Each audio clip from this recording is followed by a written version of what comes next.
In this episode, we'll explore the book The Ride of a Lifetime, Lessons in Creative Leadership from 15 Years as CEO of the Walt Disney Company by Robert Iger. Before we get started, please click on the subscribe button below to stay updated and support Daily Book Dive. We strive to bring the best book essence for you. Let us know your comments. Today, Disney is an undisputed giant in the entertainment industry. It has a comprehensive content ecosystem, dominating TV media, film entertainment, and theme parks. Disney also owns many enviable super IPs, such as the Marvel Universe and Star Wars. However, just over a decade ago, Disney experienced a major crisis. Its business model heavily relied on Disney animation, but for 10 consecutive years, it failed to create memorable animated characters. This allowed competitors like Pixar and DreamWorks to capture box office revenues and audiences. The person who led Disney out of this crisis is the author of today's book, former Disney CEO Robert Iger. To illustrate how remarkable Iger is, let's consider a few examples. In 2017, Disney was preparing to acquire a company from media mogul Rupert Murdoch. Murdoch agreed to the sale only if Iger remained as CEO. Steve Jobs, the famously arrogant and extraordinary genius, was willing to vouch for Iger, calling others to persuade them to sell their company to Disney. In 2020, when Disney announced Iger's resignation as CEO, the stock price dropped by 3%. You might think that someone as capable as Iger must have had a smooth and easy career. In reality, Iger is not like the prodigious Steve Jobs. He started from the bottom of the media industry and faced numerous challenges throughout his career. He became Disney's CEO under circumstances where few believed in him, and he transformed a struggling Disney into the entertainment giant it is today. How did Iger rejuvenate Disney and turn it into an entertainment industry giant? This book provides the answers. In The Ride of a Lifetime, Iger reflects on his 45-year career and management philosophy, sharing many first-hand accounts of major decisions at Disney. Although the book is essentially his autobiography and may not cover every perspective, I researched various interviews and articles and watched Iger's business strategy course on Masterclass to better understand his journey. Now, I will address two key questions to summarize the essence of this book. First, what kind of leader is Iger? Second, how did he rejuvenate Disney? Part 1. Iger's leadership style. Leadership styles vary among leaders. For instance, Microsoft's current CEO Satya Nadella focuses on helping subordinates and encouraging team problem-solving, while former CEO Steve Ballmer's style was based on instilling fear. After reading this book, I found that Iger's leadership style is unique. He focuses on the future. For him, bad news is not just a passive problem, but an issue that can be addressed and resolved. This might sound abstract. To understand a person's management style, the most direct way is to see how they handle bad news under pressure. Let's look at a pivotal moment in Iger's career to see how he focuses on the future and deals with bad news. Usually, when bad news arrives, a company will send out a spokesperson to address it, keeping the CEO away from the media. However, Iger did not adopt a cold, official response. Instead, he personally issued a public statement, expressing his heartfelt sympathy to the victim's parents. For a leader in a crucial moment, this level of involvement might have been sufficient, but Iger went further. He immediately contacted the victim's parents, first expressing sympathy as a father and grandfather, then promising as Disney's CEO that such incidents would not happen again. He communicated this commitment to his team, and within 24 hours, the vast Orlando Disney Resort, twice the size of Manhattan, was equipped with fences and warning signs to prevent similar incidents. A tragic event was turned into a solvable issue, preventing further misfortune. Part 2. How Iger became Disney's CEO. In March 2004, Michael Eisner, Disney's CEO at the time, was about to leave. Iger, as the COO, was the natural successor, but Eisner's tenure had led Disney into crisis. To become CEO, Iger had to distinguish himself from Eisner, whose decisions had caused Disney's troubles. Iger approached this challenge like a political campaign. He proposed three core strategies. First, high-quality content would become increasingly valuable, and Disney should focus on creating it.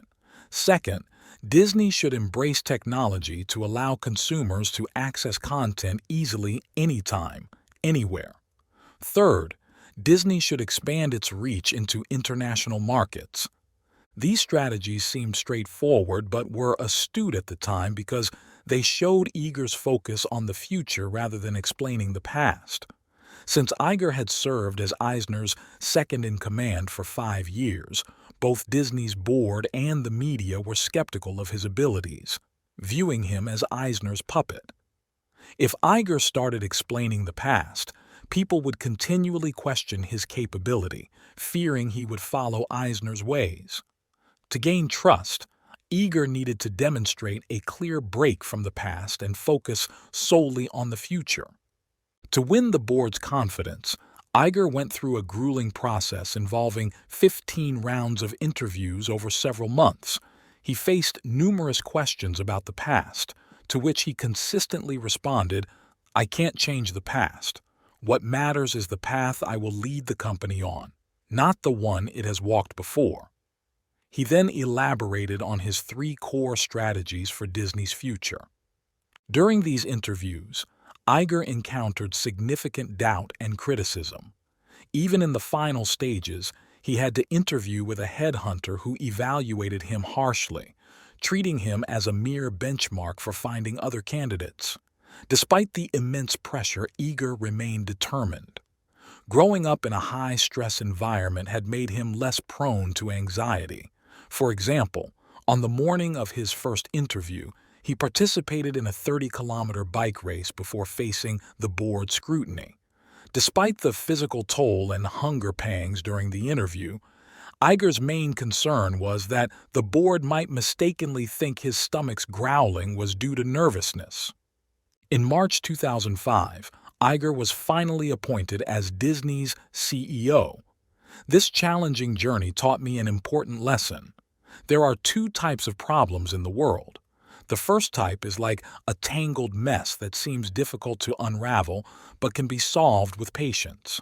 The second type is like water. The more you try to clean it hastily, the dirtier it becomes, and it's best to let it settle naturally. We all encounter these two types of problems, and the best strategy might be to address the tangled issues head-on, as Iger did, while allowing the issues like water to settle over time. Rebuilding Disney. After becoming CEO, Iger faced the enormous challenge of revitalizing a struggling Disney. At that time, Disney's lifeblood was animated films, which drove its theme parks and merchandise. From 1995 to 2005, Disney spent billions on animated films but failed to produce any hits, with Pixar's creations dominating instead. Iger's results speak for themselves.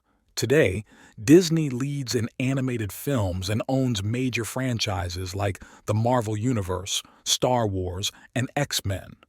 Many of these films gross over $1 billion, and Disney's box office share can reach 40% of the U.S. market, as of 2019.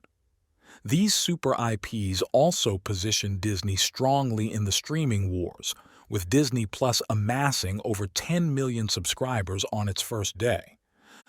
Disney's strategy for acquiring super IPs. The transformation from a struggling to a leading company was largely due to super IPs. Disney's strategy for acquiring these IPs involved targeting companies that not only had valuable IPs but also complemented Disney's capabilities. In 2005, Disney's animation was a mess, lagging behind Pixar in creativity, technology, and audience reception. Iger believed the best way to rejuvenate Disney animation was to acquire Pixar, which had numerous super IPs, top-tier talent, and advanced digital animation technology. Pixar topped Iger's acquisition list. However, a company cannot grow rapidly by serving only one audience segment. Iger identified Marvel and Lucasfilm as additional acquisition targets. Marvel had over 7,000 IPs, and acquiring them would significantly distance Disney from competitors.